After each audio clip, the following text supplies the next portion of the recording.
Hello दोस्तों, कैसे हो आप सभी। स्वागत है आपका मेरे यूट्यूब चैनल में।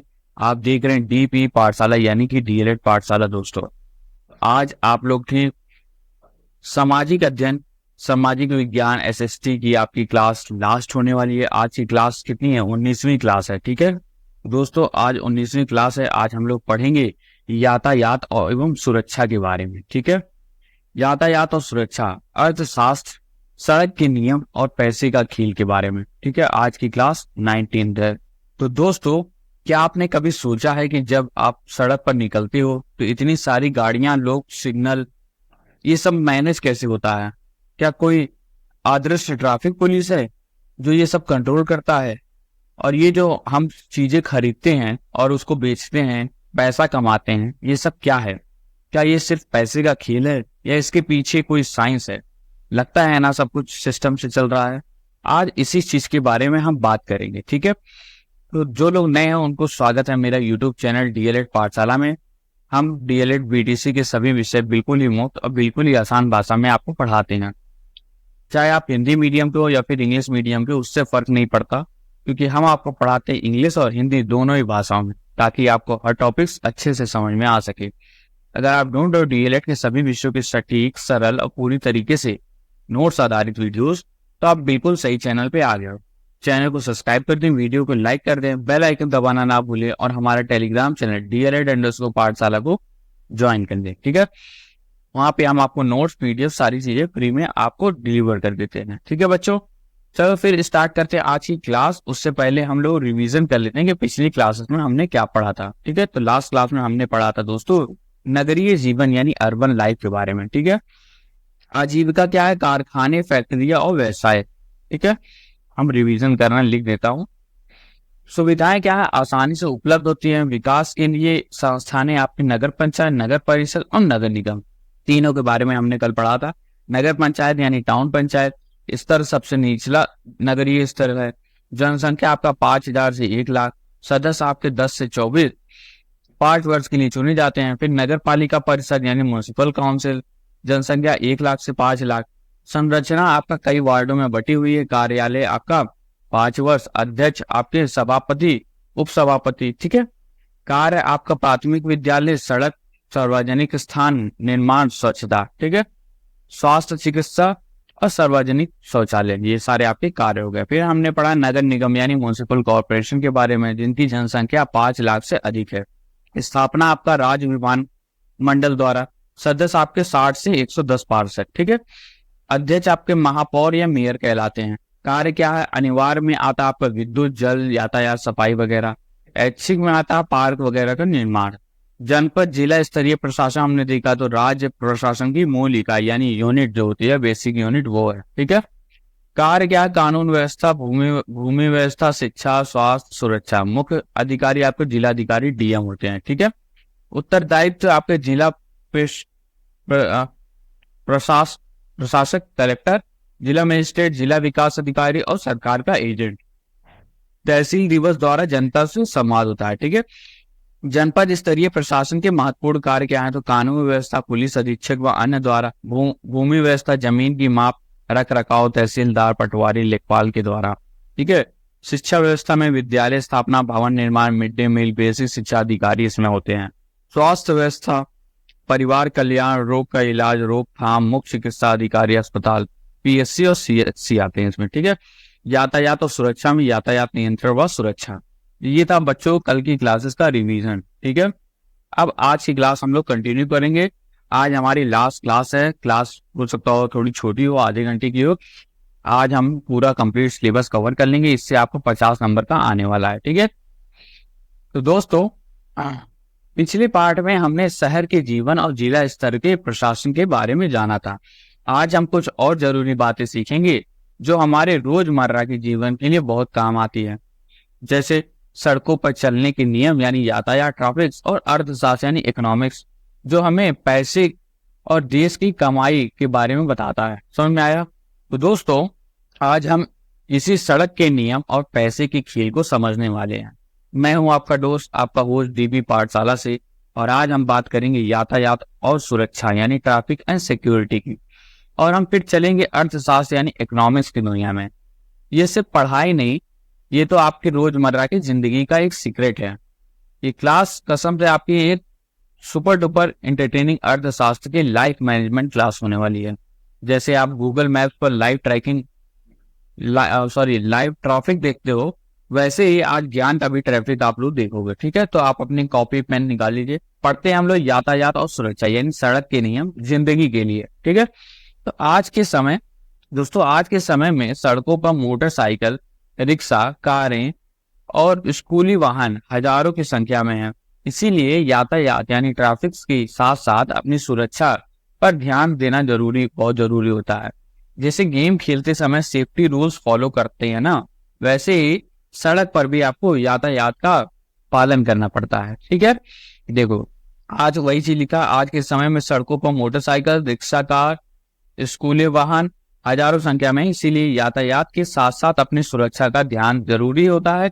इसके लिए हमें यातायात के नियमों और संकेतों को समझना चाहिए। ठीक है, आइए देखते हैं। अब हम पढ़ेंगे कि यातायात का साधन क्या होते हैं। तो मीन्स ऑफ ट्रांसपोर्ट, हम किन साधनों में से चलते हैं। ठीक है, तो पहला पहिए वाले साधन, जो बैलगाड़ी हो गया, कार हो गया, मोटरसाइकिल हो गया, साइकिल हो गया, स्कूटर हो गया, बस हो गया। ठीक है, फिर अन्य साधन होता है जिसमें पहिए नहीं रहते हैं आपका, जैसे ट्रेन हो गया, होते हैं पहिए लेकिन वो वाला नहीं है। ठीक है, अब ट्रेन में भाई आपका लोहा वगैरह वाला होता है, जहाज है, हवाई जहाज है। ठीक है, ये सब आपकी यातायात के साधन हो गए। ठीक है, समझ में आया बच्चों? और भी कुछ भी आप लिख सकते हो।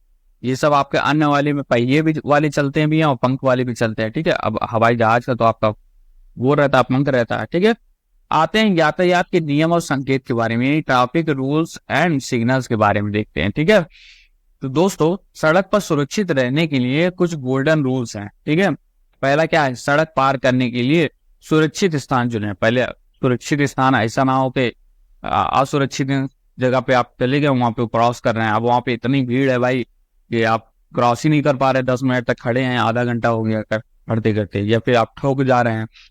तो सुरक्षित स्थान चुने।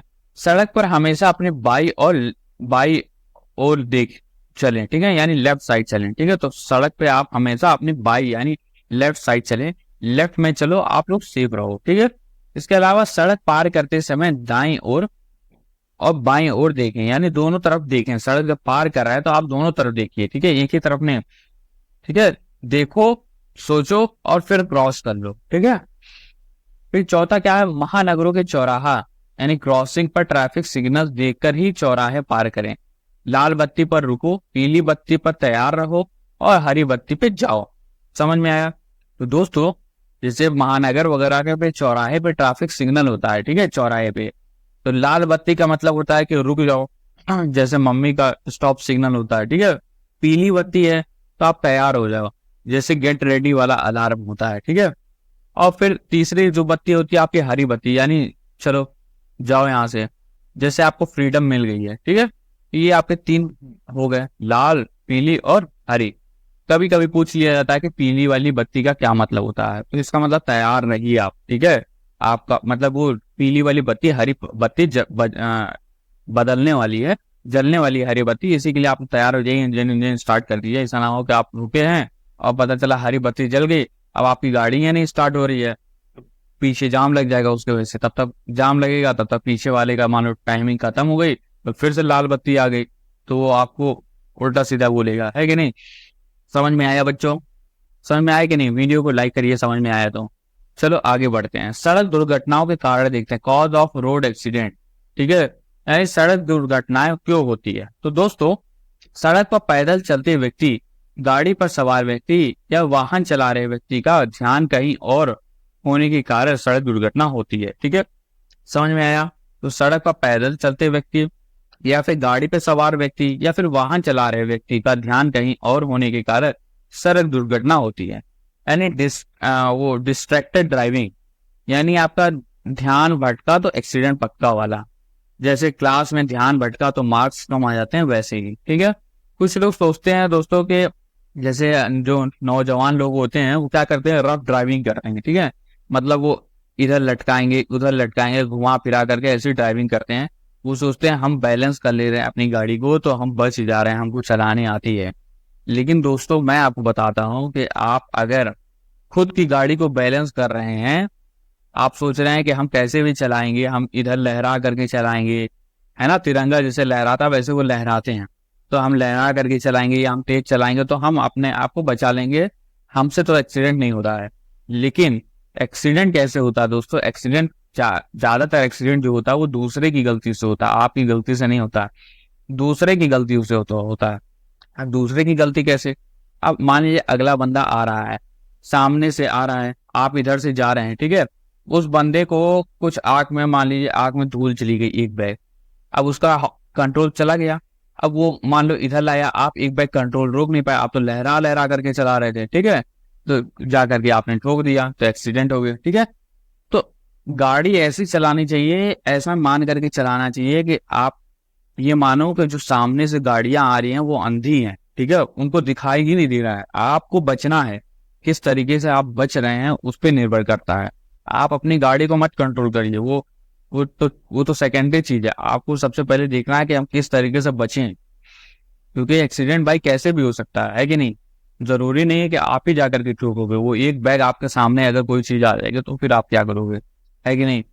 ठीक है, आगे बढ़ते हैं। सड़क दुर्घटना से बचाव हेतु सावधानियां, यानी precautions to prevent road accident, ठीक है दोस्तों।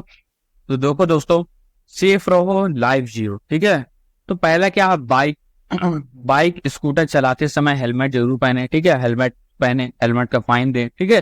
कार चालक सीट बेल्ट जरूर बांधे, कार चालक सीट बेल्ट लगाएं, सीट बेल्ट अगर नहीं लगाते हैं तो कार में जो एयर बैग वगैरह होता है वो खुलता नहीं है, एयर बैग से क्या होता है, बचाव हो जाता है थोड़ा। चलते वाहन पर ना चढ़े और ना ही उतरें, ठीक है, तो चलते वाहन पर ना फिर चढ़ें और ना उतरें, वाहन को रोक दें पहले। वाहन तेज गति से ना चलाएं और शराब पी करके वाहन ना चलाएं, यह बहुत खतरनाक है, ठीक है, समझ में आ गया। तो बाइक स्कूटर चलाते समय आप हेलमेट जरूर पहने, हेलमेट अगर है तो लाइफ सेट है। कार चालक सीट बेल्ट जरूर बांधे, सीट बेल्ट नो टेंशन, ठीक है। चलते वाहन पर ना चढ़ें और ना ही उतरें। इसके अलावा वाहन तेज गति से ना चलाएं, स्पीड थ्रिल बट किल्स, ठीक है। शराब पीकर वाहन ना चलाएं, ये तो एकदम नो नो वाला है, मतलब drink and drive don't survive, ठीक है, यानी बचोगे ही नहीं, ठीक है। आते हैं दोस्तों, अब हम अगले भाग पे, अगला भाग हमारा क्या है, अगला भाग हम पढ़ेंगे अर्थशास्त्र के बारे में, ठीक है। अच्छी खासी लंबी होगी क्या, अर्थशास्त्र पढ़ते हैं यानी इकोनॉमिक्स पढ़ते हैं दोस्तों, ठीक है। क्लास 12 मिनट होगी, 12-13 मिनट, ठीक है। अर्थशास्त्र देखते हैं, इकोनॉमिक्स पढ़ते हैं बच्चों, यानी पैसे का खेल और दिमाग का काम। तो दोस्तों चलते हैं पैसों की खेल अर्थशास्त्र पर, ठीक है। अर्थशास्त्र शब्द जो है वो संस्कृत की दो भाषा, अर्थ यानी धन और शास्त्र यानी अध्ययन की संधि यानी मिलन से बना है, ठीक है। तो अर्थ और शास्त्र, अर्थ यानी धन, शास्त्र यानी अध्ययन, ठीक है। तो इसका मतलब हुआ धन का अध्ययन यानी स्टडी ऑफ वेल्थ, ठीक है, समझ में आया, यानी पैसे की पढ़ाई। अर्थशास्त्र इकोनॉमिक्स सामाजिक विज्ञान यानी सोशल साइंस की वह शाखा है, उसी का एक पार्ट है जिसमें चीजों, वस्तुओं, गुड्स और सेवाओं यानी सर्विसेज का उत्पादन यानी प्रोडक्शन, वितरण यानी डिस्ट्रीब्यूशन, विनिमय यानी एक्सचेंज और उपयोग यानी कंजप्शन का अध्ययन किया जाता है, ठीक है। देखो, उत्पादन आपका हो गया, प्रोडक्शन यानी कोई चीज बना रहे हो, ठीक है। पहले एक चीज समझो, देखो दो तरीके की चीज बेची जाती है, क्या क्या, एक होता है कोई सामान आप बेच दीजिए, एक होता है आप कोई सर्विस डिलीवर करिए, ठीक है। अब जैसे मान लो एक साबुन है, ठीक है, एक मान लो साबुन है, आप कंपनी हो, आपने बना दिया साबुन, ठीक है, आप उसको बेच दो, आपने पैसा कमा लिया, ये आपका क्या है, ये आपका प्रोडक्ट है, क्या प्रोडक्ट है, ठीक है। प्रोडक्ट आप सेल कर रहे हो यानी वस्तुओं सेल कर रहे हो, गुड्स सेल कर रहे हो, ठीक है, इससे पैसा कमा रहे हो। दूसरा आपका होता है सेवाएं यानी सर्विस देना। अब जैसे मैं आपको पढ़ा रहा हूँ, तो ये आपको ये क्या, मैं आपको सर्विस दे रहा हूँ, ठीक है। अगर आपको कोई और चीज काम करना है, मान लो आपको आपको अपने लिए वेबसाइट बनवानी है, ठीक है, तो आप सर्विस मांग रहे हो, सेवाएं मांग रहे हो, तो ये सब सर्विस बेस्ड चीजें हैं, ठीक है। तो दो तरीके की चीज बेची और खरीदी जाती है, एक गुड्स वस्तुएं हो गए, एक आपके सेवाएं यानी सर्विसेज हो गए, ठीक है, समझ में आया बच्चों। तो उत्पादन यानी उसका बना रहे हैं आप, ठीक है। वितरण यानी डिस्ट्रीब्यूट कर रहे हैं उसको, डिस्ट्रीब्यूटर होते हैं ना, जो मार्केट में डिस्ट्रीब्यूटर होते हैं, जो अलग अलग छोटे छोटे दुकानों पे जा करके वो सामान को रखते हैं, पैसा उठवाते हैं वहां से, ठीक है। फिर आता है विनिमय यानी एक्सचेंज हो, ये तो जानते ही हो, ठीक है। उपयोग यानी कंजप्शन, उस चीज का उपयोग हो, उसको यूज करें, उसको आप खाने वाली चीज है तो खा लें, ठीक है। और सब चीजों वाली चीज है तो आप उसको यूज करें, इस्तेमाल करें, वो आपका कंजप्शन हो गया, ठीक है। समझ में आया बच्चों? अर्थशास्त्र समझ में आया कि नहीं? अर्थशास्त्र समाज में रहने वाले हर व्यक्ति की जरूरतों, उनकी पूर्ति यानी फुलफिलमेंट और उनके विकास यानी डेवलपमेंट का अध्ययन करने वाला विज्ञान है, ठीक है। अर्थशास्त्र का मानव जीवन से गहरा संबंध है। समझ में आया बच्चों? समझ में आया कि नहीं? देखो, अर्थशास्त्र जो है वो संस्कृत के दो शब्द से आया है, अर्थ और शास्त्र। अर्थ मतलब धन और शास्त्र मतलब अध्ययन, ठीक है। तो इसका मतलब है धन का अध्ययन यानी पैसे की पढ़ाई। अर्थशास्त्र सामाजिक विज्ञान की वह शाखा है जिसमें आपका चीजों, सेवाओं का उत्पादन, वितरण, विनिमय और उपयोग का अध्ययन किया जाता है, ठीक है। अर्थशास्त्र समाज में रहने वाले हर व्यक्ति की जरूरतों, उनकी पूर्ति और उनके विकास का अध्ययन करने वाला विज्ञान है, ठीक है। अर्थशास्त्र का मानव जीवन में गहरा संबंध है, ये तो एक आपका लाइफ मैनेजमेंट का हिस्सा है, ठीक है।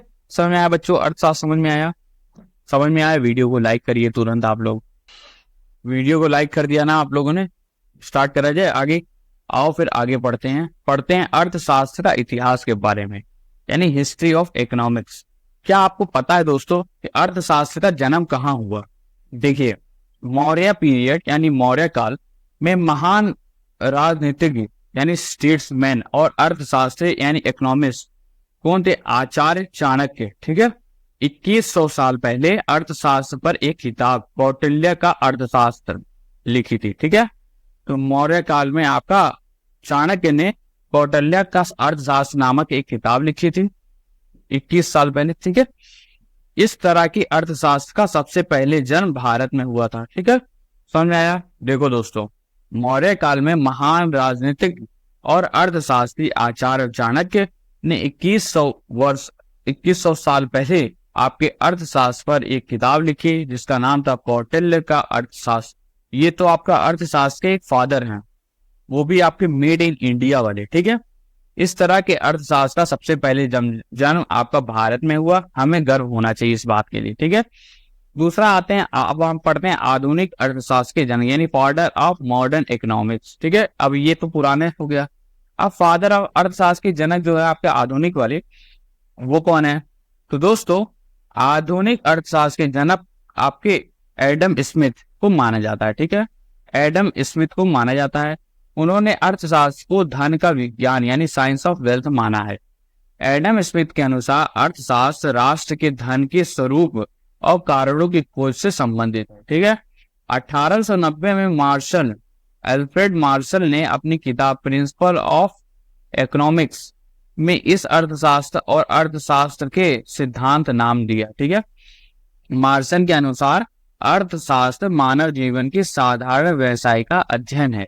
इसमें व्यक्तिगत तथा सामाजिक क्रियाओं के उस भाग की जांच की जाती है जिसका भौतिक सुख के साधनों की प्राप्ति और उपयोग से बड़ा ही गहरा संबंध है। उन्होंने मानव को मुख्य माना था, ठीक है। समझ में आया? देखो क्या कह रहा है उसको बताते हैं आपको।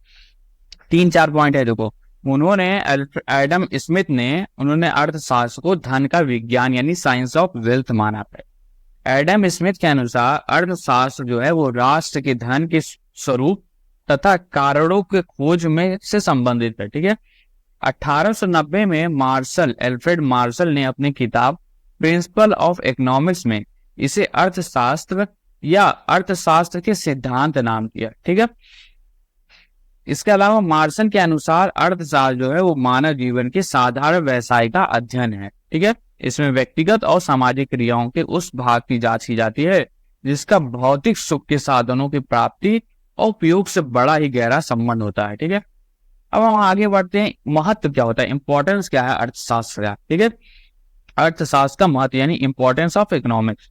तो दोस्तों, क्यों जरूरी है अर्थशास्त्र? अर्थशास्त्र हमें कुटीर उद्योग यानी कॉटेज इंडस्ट्री, लघु उद्योग यानी स्मॉल स्केल इंडस्ट्री, व्यापार यानी ट्रेड के बारे में पता चलता है। इससे अर्थशास्त्र हमारी आर्थिक व्यवस्था को बेहतर बनाने में मदद करता है, ठीक है। समझ में आया कि नहीं? अर्थशास्त्र से हमें कुटीर उद्योग, लघु उद्योग, व्यापार के बारे में सारी चीजें के बारे में हमें पता चलता है।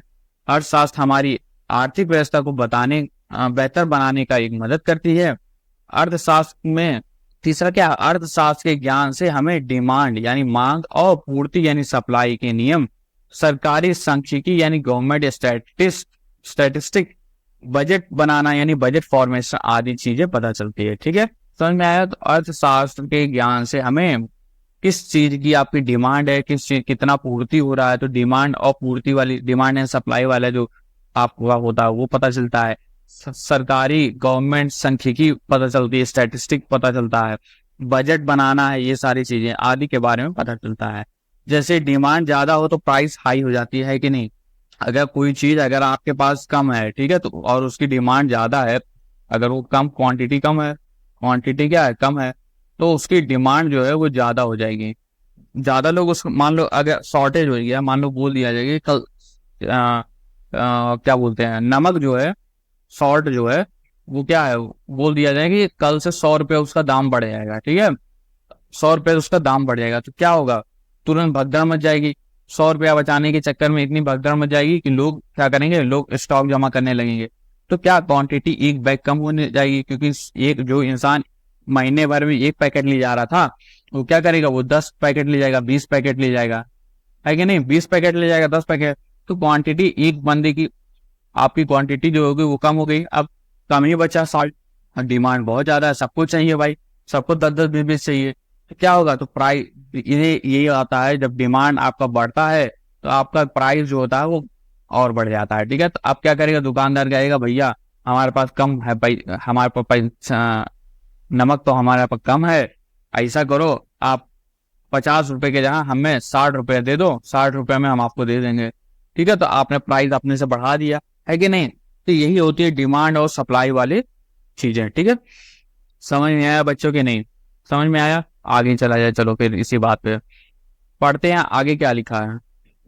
आगे है नेक्स्ट टॉपिक, वस्तु विनिमय यानी बार्टर सिस्टम। ठीक है, तो बार्टर सिस्टम देखो लेन देन वाली चीज होती है, मतलब पहले के जमाने में होता था ये चीज कि आप एक सामान के बदले दूसरा सामान ले लो। ठीक है, जैसे कि अगर आपके पास गेहूं हो रहा है, आपके पास गेहूं है तो आप 1 किलो गेहूं दे दीजिए और बदले में हमसे कुछ और ले लीजिए, दाल ले लीजिए। ठीक है, तो उस तरीके का।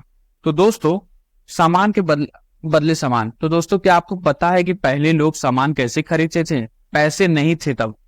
ये तो आपका ओल्ड स्कूल वाली शॉपिंग हो गई। ठीक है, तो वस्तु विनिमय यानी बार्टर तब होता था जब किसी एक चीज यानी वस्तु के बदले दूसरी चीजें ली या दी जाती थी। ठीक है, इसमें पैसा या मुद्रा का इस्तेमाल नहीं किया जाता था, बल्कि सामान के बदले दूसरा सामान दिया जाता था। ठीक है, समझ में आया। उदाहरण, सोना बेच करके कपड़े खरीदना, किताब के बदले पेन लेना, एक गाय के बदले 5 बकरियां लेना। ठीक है, ये सारे उदाहरण हो गए, समझ में आया। तो वस्तु विनिमय दोस्तों बार्टर तब होता है जब किसी एक चीज, एक वस्तु के बदले दूसरी चीज दी या ली जाती है।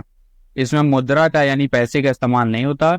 समझ में आया, कितना आसान था ना ये चीज, नो पेटीएम, नो गूगल पे वगैरह, है कि नहीं।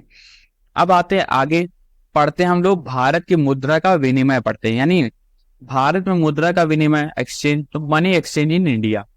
दोस्तों भारत में मुद्रा की पूर्ति यानी मनी सप्लाई का नियम यानी रेगुलेशन भारतीय reserve bank of India RBI द्वारा किया जाता है। ठीक है, समझ में आया। तो भारत की मुद्रा की पूर्ति यानी मनी सप्लाई, कहाँ कितना मनी सप्लाई करना है, ये सारा रूल्स एंड रेगुलेशन कौन सा करता है, भारतीय रिजर्व बैंक ऑफ इंडिया यानी आरबीआई द्वारा किया जाता है। पैसे का बॉस होता है ये एक तरीके का। ठीक है, समझ में आया।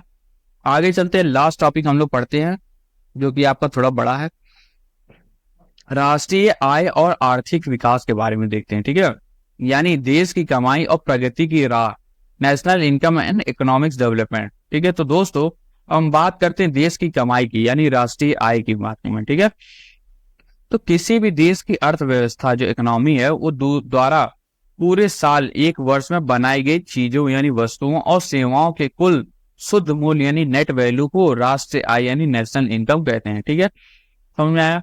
देखो क्या कह रहा है कि किसी भी देश की अर्थव्यवस्था द्वारा पूरे साल में यानी एक वर्ष में बनाई गई चीजों, कोई प्रोडक्ट, हमने बताया था ना 2 चीज होता है, एक तो या तो प्रोडक्ट हो कोई चीज हो गई या फिर सेवा हो गई। ठीक है, तो बनाई गई चीजों और सेवाओं के कुल शुद्ध मूल्य, जो शुद्ध मूल्य है उसका पैसा है जो, को राष्ट्रीय आय कहते हैं। ये समझो आपका पूरे देश का एक टोटल इनकम टैक्स है एक तरीके का। ठीक है, फिर आता है, फिर क्या कह रहा है, किसी देश में एक साल में जितनी भी चीजें और सेवाएं बनती है उनका कुल पैसे में मूल्य आपका क्या, जिसको हम मौद्रिक मूल्य यानी मॉनेटरी वैल्यू राष्ट्र आय कहलाता है। समझ में आया? समझ में आया? नेशनल इनकम क्या कहलाता है?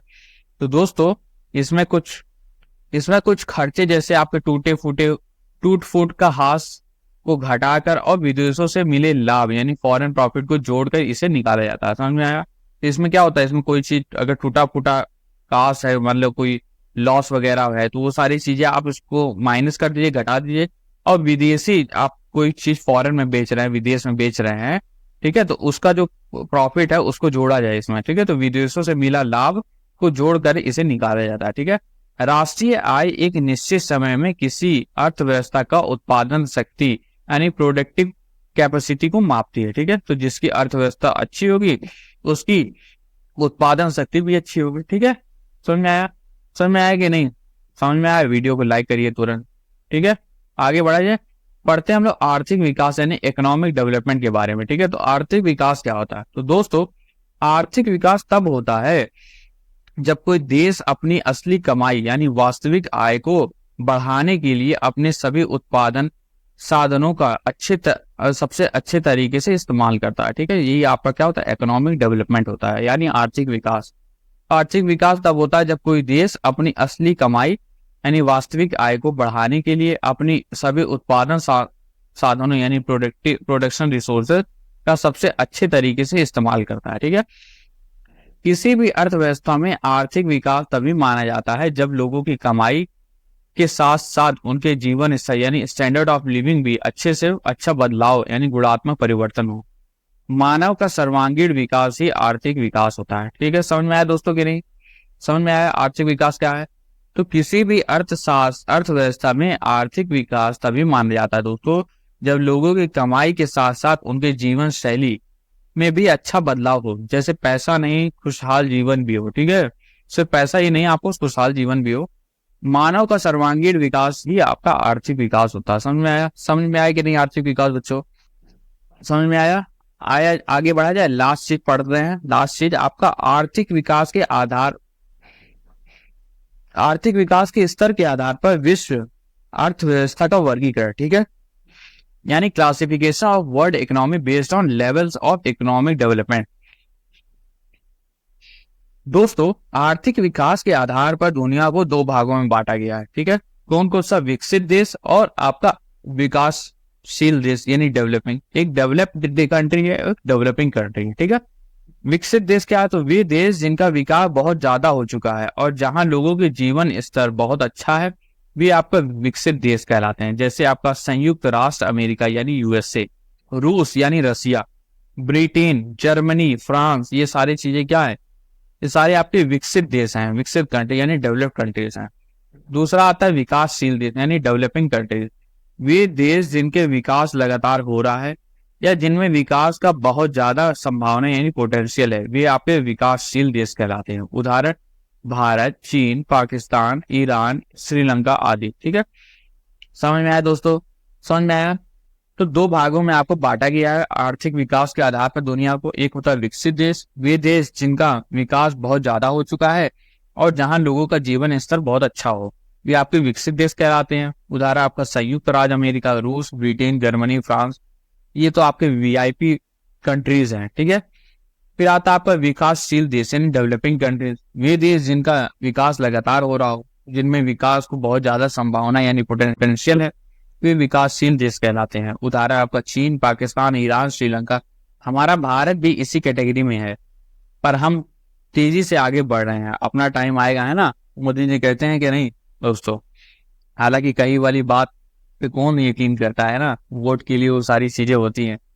चलो आगे बढ़ते हैं। अब हम पढ़ते हैं बटाटा वड़ा जैसे गरम गरम और फटाफट याद रखने वाले नोट्स, जो फैक्ट्स जो आपको काम आएंगे एग्जाम में। ठीक है, पहला है यातायात और सुरक्षा। यातायात साधन बैलगाड़ी, कार, बस, ट्रेन, जहाज आदि। नियम क्या है? सड़क पर बाईं ओर चलना, सड़क पार करते समय दोनों तरफ देखना, ट्रैफिक सिग्नल का पालन करना। सावधानियां क्या है? दुर्घटना बचाओ, हेलमेट पहनना, सीट बेल्ट लगाना, तेज गति का वाहन न चलाना और शराब पी करके वाहन न चलाना। अर्थशास्त्र यानी इकोनॉमिक। अर्थ क्या है? धन का अध्ययन। संस्कृत अर्थ प्लस शास्त्र परिभाषा क्या है? वस्तु सेवाओं को उत्पादन, वितरण, विनिमय, उपयोग का अध्ययन। ठीक है। महत्व क्या है? मानव जीवन की आवश्यकताओं की पूर्ति व विकास का अध्ययन। ठीक है। जनक क्या है? भारत में आचार्य चाणक्य, पुस्तक कौटिल्य का अर्थशास्त्र। आधुनिक कौन थे आपके जनक? आपके एडम स्मिथ, धन का विज्ञान पुस्तक। ठीक है। पुस्तक इन्होंने क्या लिखी थी? इन्होंने एक पुस्तक लिखी थी, an inquiry into nature and cause of wealth and of nation. ठीक है। Inquiry into nature and causes of the wealth of nation. ठीक है। जिसको आमतौर पर द वेल्थ ऑफ नेशन के नाम से भी जाना जाता है। ठीक है। मार्शल प्रिंसिपल ऑफ इकोनॉमिक्स मानव का मुख्य माना गया था। ठीक है। महत्व क्या? कुटीर उद्योग, लघु उद्योग, व्यापार का ज्ञान, आर्थिक व्यवस्था की उन्नत बनाना, मांग पूर्ति, बजट का ज्ञान। ठीक है। वस्तु विनिमय यानी बार्टर सिस्टम, एक वस्तु के बदले दूसरी वस्तु का लेना देना बिना मुद्रा के। भारत में मुद्रा पूर्ति का नियमन भारतीय रिजर्व बैंक आरबीआई द्वारा होता है। ठीक है। राष्ट्रीय आय और आर्थिक विकास, तो नेशनल इनकम राष्ट्रीय आय किसी देश की अर्थव्यवस्था द्वारा एक वर्ष में उत्पादित वस्तुओं और सेवाओं से शुद्ध मूल्य का योग। आर्थिक विकास, इकोनॉमिक डेवलपमेंट किसी देश द्वारा वास्तविक आय बढ़ाने के लिए उत्पादन संसाधनों का कुशलतम प्रयोग, लोगों के जीवन स्तर का गुणात्मक परिवर्तन होना। विश्व अर्थव्यवस्था का वर्गीकरण आपका विकसित देश, पर्याप्त विकास हो चुका है यूएसए वगैरह, और विकासशील विकास लगातार हो रहा है या फिर संभावना हो, भारत, चीन, पाकिस्तान, ईरान, श्रीलंका। समझ में आया दोस्तों? देखिए न्यूज चैनल वगैरह में क्या करते हैं आजकल भारत का विकास जो है ना, वो किससे करते हैं? भारत का विकास आपके कंपेयर करते हैं पाकिस्तान से, जो ऑलरेडी पिछड़ा हुआ, उससे कंपेयर करके दिखाया जाता है कि हम देखिए कितना हमारा विकास हो रहा है। बल्कि करना क्या चाहिए? विकास को आपको अच्छे लोगों से विकास करना चाहिए ना। तो भारत को यूएसए से भी कंपेयर करना चाहिए कि हमारा विकास हो रहा है कि नहीं हो रहा है, हम कितने स्टेज पे पहुंचे हैं। आप पाकिस्तान से विकास क्या करोगे कंपैरिजन करके? जो फेलियर वाला बंदा है, अगर आप मान लो मीडियम बच्चे हो, ठीक है, आप मीडियम बच्चे हो, आपका परसेंटेज आता है, मान लो आता है आपका 70% आता है, ठीक है, या 60% आता है, ठीक है। और कुछ बच्चे हैं जिनका 30% आता है, 40% आता है, और कुछ बच्चे हैं जिनका 95%, 90% आता है, ठीक है। तो आप किससे कंपेयर करोगे अपने आप को देखने के लिए? आप ऊपर वाले को देखोगे कि भाई 90 तुम ला रहे हो, 95 ला रहे हो, हमको भी 90-95 लाना, हमने कितना डेवलप कर दिया, हम देखो 60 से 70 आ गए हैं और हमको कितना लाना है। उस पर हम फोकस करेंगे कि हम इस पे देखेंगे भाई कि हम 70 है, हम 60 है, अरे भाई अगला बंदा 30-40 लाया, हम तो भाई अपने में खुश, हम तो 70 हैं, हम ऊपर वाला ही देख ही नहीं रहे हैं, ठीक है। ये चीज गलत है। आज की मीडिया यही सारी काम ही कर रही है, ठीक है, ब्रेन वॉश कर रही है लोगों का, गलत चीजों से कंपेयर किया जा रहा है, ठीक है। तो दोस्तों ये थी आज की क्लास, आपका सामाजिक अध्ययन की क्लास टोटल कंप्लीट हो गई है, समझे, पूरी चैप्टर खत्म हो गया है। आशा करता हूँ आपको ये क्लासेस अच्छी लगी होगी, पसंद आई होगी। कोई डाउट रहा करेगा तो पूछा करिए। हमारे टेलीग्राम चैनल ज्वाइन कर लिए, वहां पे आपको नोट्स मिल जाएंगे, क्लास पीडीएफ तो मिलते ही रहते हैं, ठीक है, इसी तरीके वाले, और प्लस हम व्हाइट बैकग्राउंड में हैंड रिटन वाले, प्रिंट आउट वाले नोट्स भी आपको देते हैं, ठीक है, जिससे आप उसको प्रिंट आउट करके पढ़िए मस्त। तो दोस्तों ये थी हमारी सड़क के नियम और पैसे के खेल वाली पूरी कहानी, यातायात और अर्थशास्त्र की उम्मीद है ये सब आपको ये लाइफ मैनेजमेंट क्लास मजेदार लगी होगी और आपने सीखा होगा कि कैसे हमारी रोजमर्रा की जिंदगी में ये सब काम करते हैं हम। ये सब जानकर हमें नागरिक शास्त्र और अर्थशास्त्र के प्रति और ज्यादा समझ और प्यार महसूस होगा। लगता है ना कि सब कुछ सिस्टम से चलता है। अगर ये वीडियो आपको पसंद आया तो इसे लाइक करना मत भूलना, अपने दोस्तों के साथ शेयर करो, खास करके जो डीएलएड वाले हैं, ठीक है, और इस अद्भुत नागरिक शास्त्र और अर्थशास्त्र को समझना चाहते हैं। और हाँ, डीपी पाठशाला यानी डीएलएड पाठशाला को सब्सक्राइब करना बिल्कुल मत भूलना, क्योंकि हम ऐसे मजेदार तरीके से आपको पढ़ाते रहेंगे और आपकी पढ़ाई को एक ब्लॉकबस्टर मूवी बनाएंगे। मिलते हैं हम लोग अगली क्लासेस में, तब तक के लिए पढ़ते रहिए, बढ़ते रहिए। और हाँ, हमेशा याद रखना, ज्ञान की रोशनी सब तक पहुंची, यही हमारी सच्ची जीत है। और हाँ, अगली बार जब कोई सड़क पर चलो तो रूल्स फॉलो करना, और जब पैसे खर्च करो तो इकोनॉमिक्स याद करना। सेफ रहो, स्मार्ट रहो। जय हिंद, जय Bharat, thank you so much. और हमें बता दीजिएगा आप लोग कमेंट्स में कि अब आप लोग कौन सा सब्जेक्ट कवर करना चाहते हैं, मैथ्स पढ़ेंगे या और कोई सब्जेक्ट पढ़ेंगे, ठीक है। मिलते हैं नेक्स्ट वीडियो में, तब तक के लिए धन्यवाद आप सभी को।